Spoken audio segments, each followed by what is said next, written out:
আমরাই বলে ফেলি যে ওদের গীতায় যে ছেলে মাকে ধর্ষণ করবে এটা লেখা আছে, কিন্তু বলবো না কেন ইসলাম। ভাই লোকটা কি বললো আমাদের গীতা নিয়ে কিছু উল্টাপাল্টা বস্তু লেখা আছে? ভাই আমাদের গীতা এসব উল্টাপাল্টা বস্তু লেখা নেই। আমাদের গীতা হলো একটা পবিত্র বস্তু, ভগবানের মুখের বাণী। ভগবানের মুখের বাণীতে এসব খারাপ বস্তু লেখা থাকতে পারে না, লেখা নেই।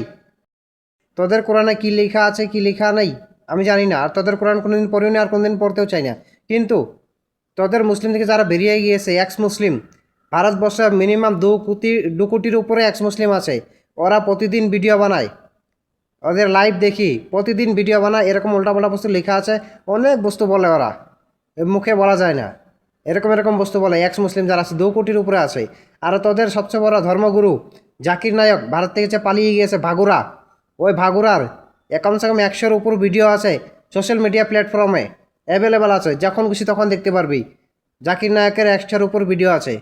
ও খুদ বলেছে যেখানে কাফিরকে দেখবে এখানে হত্যা করে দাও।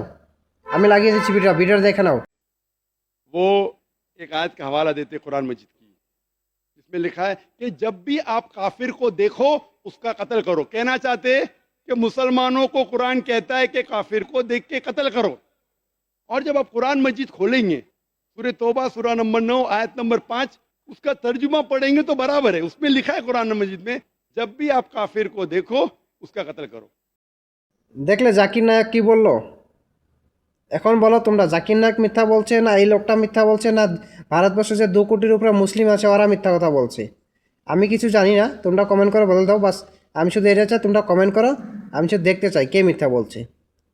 আগে শেয়ার করে দিও ভিডিওটা।